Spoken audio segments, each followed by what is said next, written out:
The startled corpse, a blue-eyed woman, and a cryptic message scrawled by a dying man, were the pieces of a Chinese puzzle that wouldn't fit together until I found out what was deadly about the orange dog.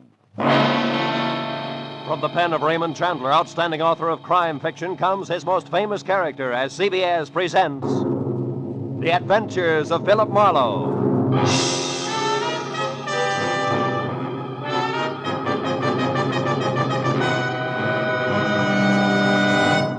And now, with Gerald Moore, starred as Philip Marlowe, we bring you tonight's exciting story, The Orange Dog.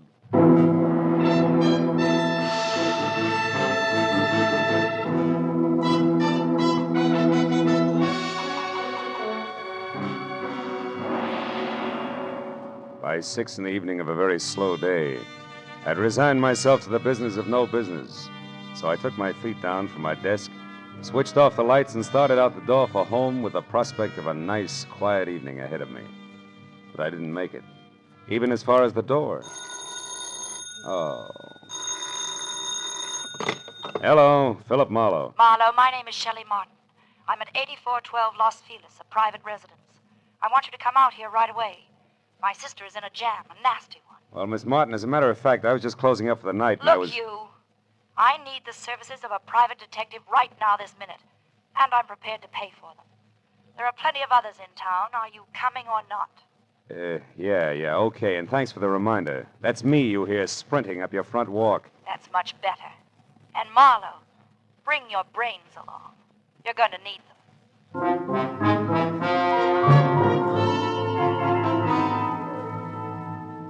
And that was the end of my quiet evening. But I just couldn't resist those government engravings of Mr. Lincoln. So I drove down to Weston, turned off on Los Feliz, and found the number 8412. The yard was an overgrown tangle of perennial plants losing their battle with the weeds. It was like a girl in a strapless evening gown with her hair up in curlers. However, I could see a light through the Venetian blinds, and the doorbell worked with a resonant two-tone chime that caused the door to open just far enough to allow a pair of eyes so blue they were almost purple to peek out at me. Yes, what is it? I'm delivering that private detective you ordered. Oh, Marlowe, come in. Thanks. Sit down, won't you? Thanks again. All right, what's the next move? It's about my kid sister. Mm-hmm. She's involved with a man named Lou Horner, a San Francisco broker. She's quite deeply involved, I'm afraid. Oh? You see, some very strange things are going on, Marlowe, and my sister is a naive kid caught right in the middle of them. Yeah, I see. What sort of strange things, Miss Martin? Shelley. Sweet. Well, to begin with, when I arrived from San Francisco today, my sister called me and asked me to meet her here in this house. When I got here, the lights were on, the radio was playing, and the front door was open. But the place was deserted. Whose house is it, Horner's? No, I think she said it belongs to a friend of his who's in Europe now. This Horner person uses it when he's in Los Angeles. Well, couldn't they have stepped out for a while? Mm-mm. You know, you don't look the type, Shelley, but maybe you're just panicky, huh? No, I'm not being panicky. All right. Where's the nasty jam? Right behind the couch. Take a look. Okay. But you know, I see what you mean. Who is he, Shelley? How'd he get here? Maybe it's Horner, I don't know. I tried to search him, but I couldn't. Mm-hmm. Well, it wouldn't have helped anyway. Whoever shot him cleaned him out. No wallet, no papers, nothing. I found this magazine lying under his hand. Look here. Mm-hmm. He must have written this just before he died. Where's that? Here. Oh. It says, call Marion tonight about the orange dog, a foe. Orange dog, a foe. Foe what? That's why I called you, Phil. Marion is my sister. And whatever the orange dog of foe is, it must be awfully important. We've got to find out what it means, Phil, for Marion's sake. So far it means murder, honey, and that's for the cops. No. Well, all right, call them. But keep Marion's name out of it. A thing like this could destroy her. Well, look, maybe she pulled the trigger on our friend here. Maybe, but I don't think so. She's a sweet kid, Phil. Give her a break. If I'm wrong, I swear I'll help you bring her in myself. Is that fair enough? Okay, Shelley, it's a deal. It makes just as much sense as the orange dog of foe, but no more.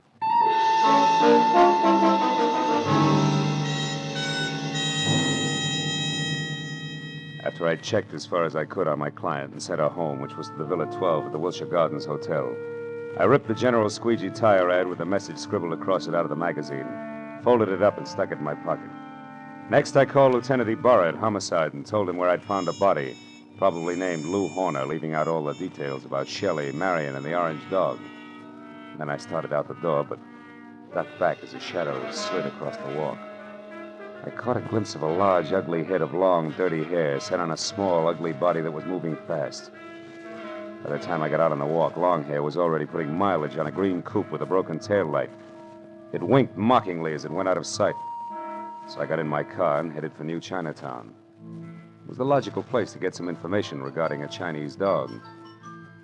I saw a light filtering through a dingy window, illuminating the words James Tang, dealer in Oriental curios. Inside the musty shop, a little man, dressed in a black kimono, drifted forward, softly. Yes? I think perhaps you can help me, huh? I am honored. To be able to help will bring fragrance of plum blossoms to my nostrils, carpet of rose petals to my humble floor, and 1,000 blessings upon my head. Oh, that's very pretty. Tell me, what is the dog of foe? The dog of foe. Why, this fantastic creature here is called the dog of foe. His fierce eyes and snarling mouth are to frighten away evil spirits from temples of Buddha. Why do you say called the dog of foe? Amateur collectors and auctioneers have named him that. It sounds exotic to cash customers. Actually, he is a lion. The lion of Korea. I see. Tang, would you happen to have an orange dog of foe? Very strange that you should ask that, my friend. Strange, why? Reason number one.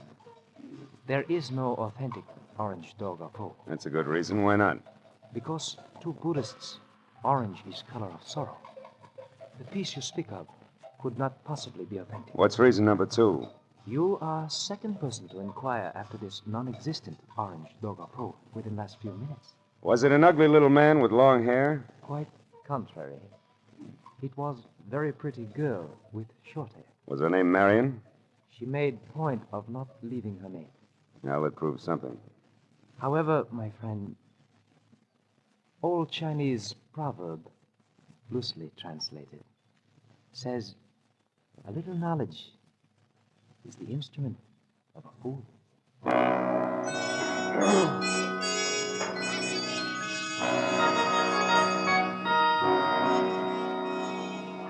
There were 9 other curio shops in the neighborhood, so I started making the rounds for the non-existent orange dog of foe and a girl who was interested in one. From the first 3 shops, I got a fast horse laugh and the fact that the girl was still ahead of me. The next 2 netted an insult apiece and a total blank on the dame. And from the 6th, called Saxon's, a glossy, well-ordered place on West 7th Street, the only effect was a coldly curious raised eyebrow. The man in front of me, whom I took to be Mr. Saxon himself, was a gaunt white Russian with a high, naked head the color of warm paraffin. His slender fingers played nervously with each other as we talked. The orange dog of foe. Yes, I have heard of such a piece, I think. It would be porcelain. Probably. This is your business. Who has it, Mr. Saxon? Can you tell me? No, I'm sorry. I believe I heard this orange dog mentioned just once, somewhere down in the village. But I'm sure I could never remember who spoke of it or when. Oh, no idea of its value then, huh? Now that you mention it, I seem to remember the figure 20,000. You mean yen. How much in American money? I am speaking of American money. It would be an importation from China, you know. How could it be worth that much? It's not even authentic, Mr. Saxon. Authentic. You seem to know a good deal more than I about this orange dog. Possibly one would have to see it to appreciate its value. Yeah. Tell me, has a girl been in here tonight looking for this orange dog? A girl? I know. Know anybody named Marion? Marion. No, there is no one in my acquaintance by that name. But why do you ask? Because Marion has quite an interest in the orange dog. I have a feeling they'd make a great team if we could get them together. I see. And what is your name, sir? It's not Fu Manchu, Mr. Saxon. Good night.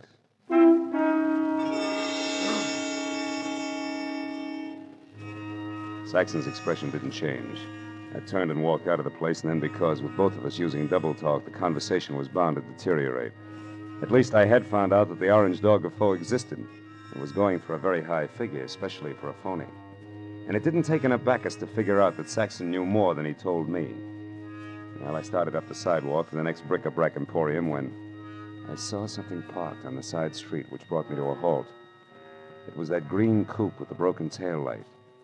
I went over to it, found it empty, and stuck my head inside to check the registration card for Longhair's real name.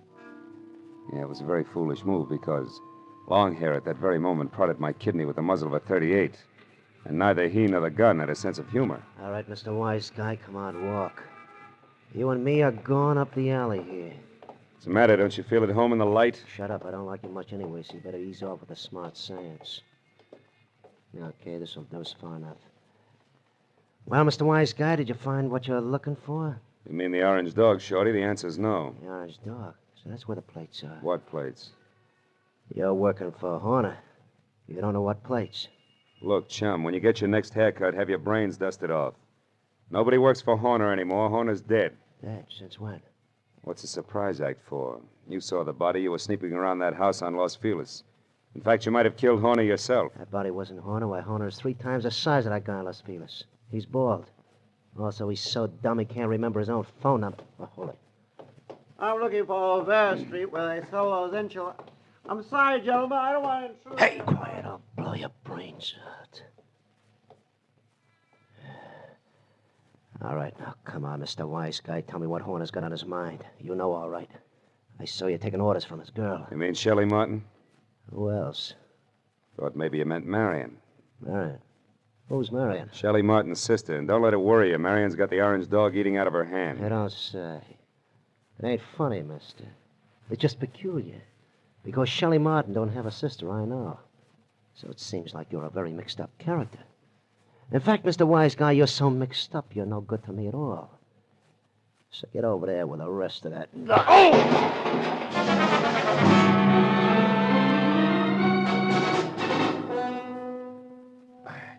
I took my time getting up. The dirty, long-haired little man was gone, and my head ached from the rap he'd given me with the pistol barrel. And I was disgusted with myself. Dry, dirty, disgusted like a drunk at sunrise because a nasty little jerk with an oversized head and a blue-eyed dynamo with auburn hair had me jumping through hoops like a trained ape. I stood in the alley and swore at myself until the futility of that routine dawned on me. Then I decided to go hunting. But I made one stop first at a telephone to at least get Ibarra off my conscience.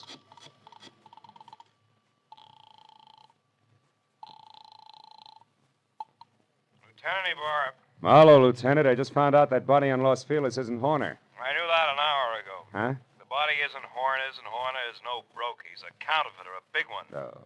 The dead man was a treasury agent named Slade who was closing in on Horner.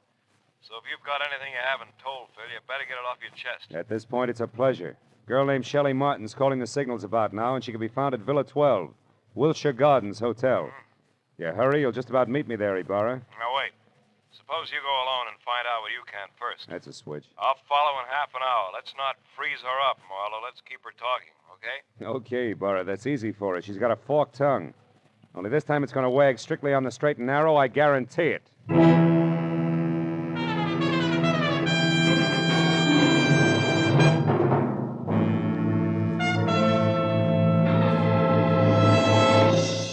In just a moment, we will return to the second act of the adventures of Philip Marlowe. But first, it's no mystery that hunger and cold confront many families abroad this winter. CARE will help feed and clothe these needy people. CARE, the safe, sure, non-profit way to send supplies to Europe and Asia. A check to CARE for $10 will send a 21.5-pound, 41,000-calorie food package, or a baby food package, or a layette, or a baby blanket package, or material for clothing. CARE guarantees delivery. You get a signed receipt that your package has reached its destination. Write your check tonight. Mail it first thing in the morning to CARE, C-A-R-E, 50 Broad Street, New York City. And now, with our star, Gerald Moore, we return to the second act of Philip Marlowe and tonight's story, The Orange Dog.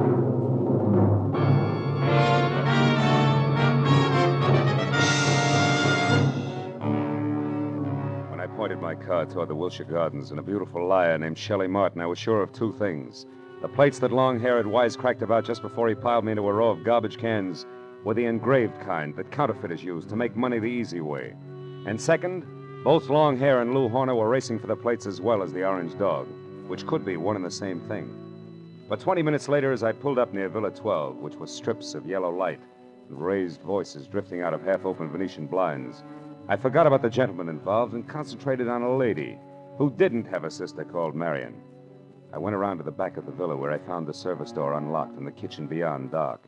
And when I entered and quietly moved to a spot near the living room where I could see Shelley snapping at a pompous, excitable man with a red face, All right, I so figured that a I'm little not in San eavesdropping might Francisco, pay where I off. belong. I'm here in Los Angeles. Is there anything wrong with that, Mr. Horner? Yes, everything. Why, I wouldn't even have known you were in town if I hadn't gone back to the place in Los Feliz where I saw you and some man having a delightful little chit-chat over the body of that T-man. Treasury man. Yes, Is that who he was? a meddlesome fool I caught snooping through my papers. Then you killed him, Lou. Of course I killed him. I had to. Now stop asking questions and get out of here. Because this is business, not pleasure, Shelley. And that leaves no room for you. Or Marion? What do you know about Marion? Not enough. But what I do know, I don't like. Look, Lou, who is Marion, and what does she mean to you? Marion means money to me, Shelley. Nothing more. So just leave me alone here so that I can make a call according to schedule. A call about... Lou, What's the matter, Shelley? behind you, Lou. They're in the garden. Lou! The bullet that crashed through a closed window didn't stop until it got to Horner, who grabbed at his chest and dropped to the floor even before the glass quit flying. And by the time I got outside to where the shot had come from, I found nothing but a little wind rustling a lot of trees. When I got back to Shelley and the blood over tweed on the carpet, Horner was already dead. Marlowe, the man out there was Henry Peel. Peel? Something in long hair and dirty clothes? Yes, I met him in Horner's office once. Lou said he was a broker from Chicago. Come on, both Peel and Horner are counterfeiters. What? Lou, a counterfeiter? That's right. Never mind the carefully arched eyebrows, honey. They mean nothing. But, Marlowe, I swear I never knew that Horner was anything but a broker. A broker maltreating poor sister Marion? You're a liar, Shelley. About Marion, yes. I haven't even got a sister. But from there on out, I'm telling the truth, Phil. Then tell some more and fast. All right, here it is. Lou Horner's been my boyfriend And, checkbook? for the past year and a half. But about a month ago, he suddenly stopped being very attentive. And I couldn't figure out why. So you decided to keep your big blue eyes wide open, huh? Exactly. And it paid off. Because I found out that, one, he had taken better than $20,000 out of his bank account. Two, that he was coming down here to Los Angeles. And three, that an item named Marion might be beating your time. Yes. And that part of it upset me plenty. Until 10 minutes ago. But then I found out that Horner here was a murderer, and that, Marlowe, I don't buy. 3 cheers for the all-American girl. Oh, skip it, Marlowe. I'll live my way, you live yours. Don't worry, honey. Nobody wants to change places with you. Hey, look. Why does Horner wear a little rubber band on his little finger, do you know? Oh, he had a bad memory. Used every kind of gadget in the books to keep himself from forgetting things, especially numbers. Oh. Oh, for example, that rubber band might mean 10 o'clock. How do you figure? Like 5 and 5. The fingers on each hand, reading from left to right. He used things like that. Oh. Wait a minute. Hmm? Horner was going to make a call to Marion just now, and the message the T-man left was Call Marion tonight about the orange dog of foe. Shelley, baby, where's your phone? Fast. Come on, it's 10:15 already. Oh, it's out there in the hall, Marlowe. Oh. What are you talking about?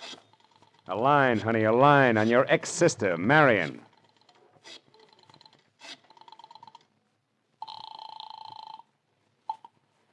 This is Mr. Saxon. Oh. Lou Horner, Mr. Saxon. I know I'm some 15 minutes late with this call, but I'd still like to see you about the orange dog of foe. Certainly, Mr. Horner.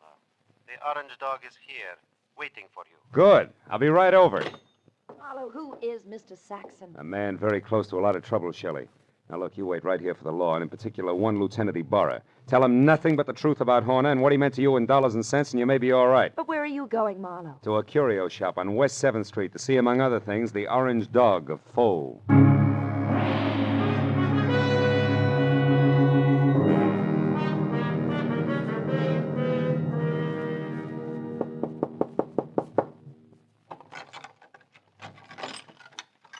You are the Mr. Horner who called? Yeah. Also the one who was here this afternoon, you remember? Oh, yes. Well, I'm sorry I didn't call you at 10, Mr. Saxon, according to schedule. I hope it hasn't inconvenienced you. No, that's quite all right, Mr. Horner. One moment, sir. Ah.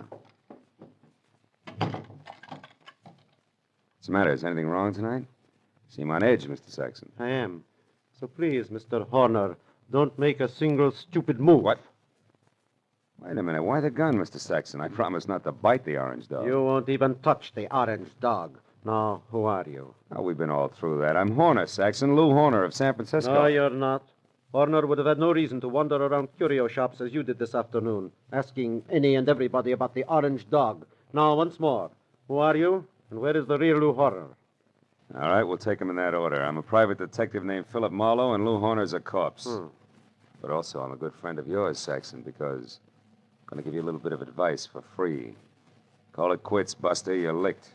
What are you talking about, Marlowe? A T for Treasury man named Slade. Before he died, Saxon, he talked. I see. Yeah, and believe me, he said enough to put you away till orange dogs are as popular as lifesavers. And what do you say, Saxon? Do we play it smart? Very well, Marlowe. We will play it smart. My kind of smart. Now, turn around and walk through that curtain there. I want to show you something. Orange dog, maybe? Yes. The orange dog of foe. I want you to see it for yourself before you die. Saxon said die like it already happened. And after he relieved me of the comforting bulge of the gun in my pocket and marched me to a large, windowless room that was a little darker than the lining of an 8-ball, he told me to stand very still. Then he turned on a single lamp that rested on a large, scarred table, and next to it an ordinary shipping crate and cushioned on all sides by white wrapping paper. I finally saw the orange dog of foe. It was a porcelain lion, pop-eyed and majestic in a crazy way. And also it was colored orange, bright and clear. But now that I'd seen it, I knew that the next move was Saxon's. I turned to face him. It was then that I noticed the black curtain behind him moved slightly. And Longhair quietly stepped into the room. This Mr. Saxon did not know about. Well, Marlowe, now that you have seen the orange dog for your first and last time, what do you think of it? He thinks it's just Jim Dandy, mister. Now drop your gun before I blow the top of your head off. Go on, drop it. It's better. Now sit down there and stay put. You, Marlowe, get across the room. Okay. Thanks for showing up, Peel, before Saxon here ran out of small jokes. Don't kid yourself, Marlowe. I didn't just show up. I've been right behind you all the way. That's how I work. So what do you want, Peel? A couple of very fine engraved plates that I've been after for 6 months now. Plates which could be in the orange dog of foe? No place else but. Or do you think that maybe the late Mr. Horner wanted as an ornament? But that's all it is. There are no plates in the orange dog. It is only a collector's item. And you're a liar, Saxon. And I know the best way to prove that. Marlowe, pick that thing up and toss it against the wall. No, don't. I tell you, there's nothing in it. Toss it, Marlowe. Go on. Okay, Peel. Now we'll see who's right about the plates being here. Nothing, huh, Peel? No. Nothing. All right, Saxon, get up. I want to know what the plates are, so I'm going to count to 3. That's how long you have to live if you don't tell me. No. Peel, believe me, there are no plates. 1, 2. Hold it, Peel. Wait. Here are the plates. Here. In this jeweled box. Look, right here, under your nose. Is he out, Marlowe? Yeah, he's out all right. He took the light with him, too. Is there another lamp in here? No, there isn't. Nor is there another gun. Why, you stinking little... Wait a minute. Those sirens, Saxon, they're heading this way. Police? Yeah, the police. Looks like sooner or later everybody gets together in the back room at Saxon's, But huh? not everybody stays here, so I'll take this wrapping paper and leave now. Wrapping paper? The stuff that was around the orange dog? Yes, a sample of the best grade of counterfeiting paper made, Marlowe. And that's what Horner was supposed to buy, not plates. Those he got a month ago. Still makes you a crook, Saxon, and one who'll never get past the front door. Oh, no, we'll see about that. Marlowe! Keep shooting, Saxon, in the dark. You got 4 shots left. You filthy maggot! Only 1 now, Saxon. That's number 6. You're through, Saxon.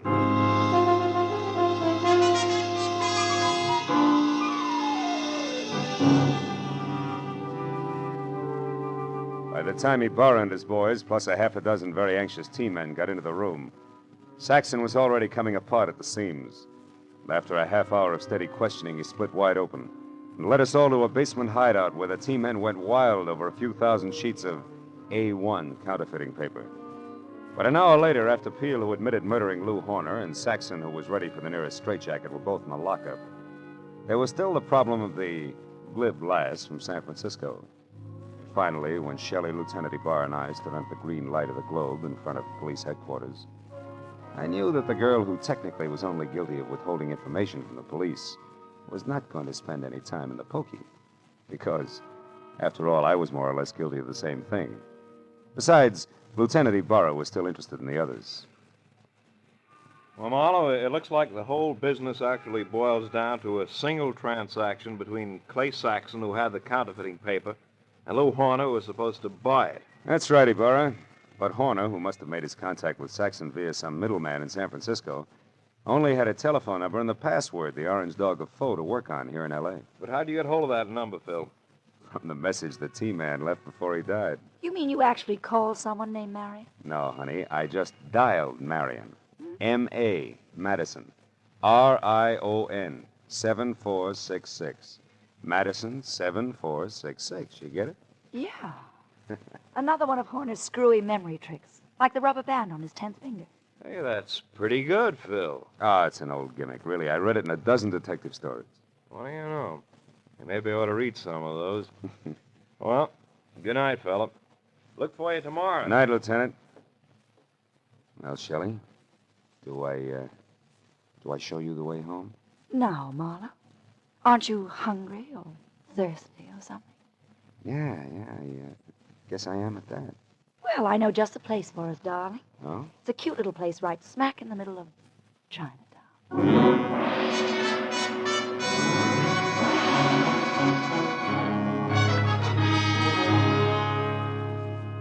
Well, we got through a small Chinese dinner without seeing or hearing from a single orange dog. And when it came time to leave, I was thinking that Shelley wasn't really too bad a kid at that. So when she left the table to powder her nose, I started to make plans. But when she got back, I forgot about them because in the meantime, she'd run into an old friend. Yeah, a rich old friend who was all alone in the big city. I said I didn't mind taking a rain check when she explained that he was from Kansas City and a broker at that. He certainly was overweight. Too much steak and potatoes. Steak and potatoes. Wonder if Lindy's is still open.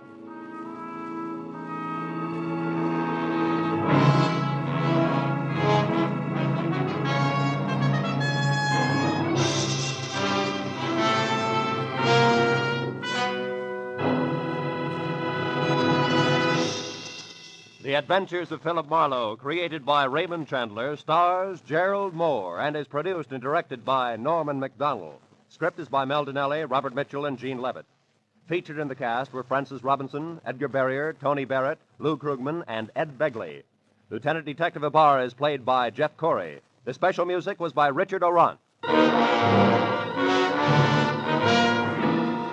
Be sure and be with us again next week when Philip Marlowe says... I was hired to find a blackmailer, and I did. But first I found a badly beaten Adonis, a Jezebel with an accent, and a man who had been an easy mark for murder.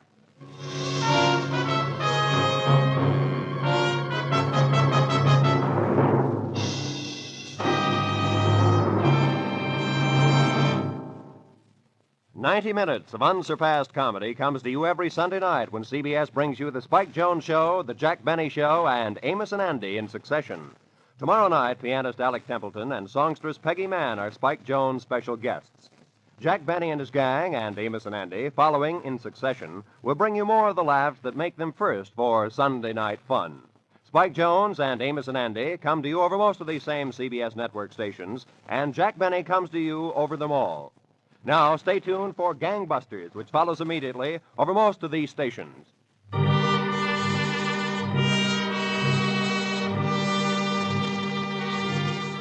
This is Roy Rowan speaking for CBS, the Columbia Broadcasting System.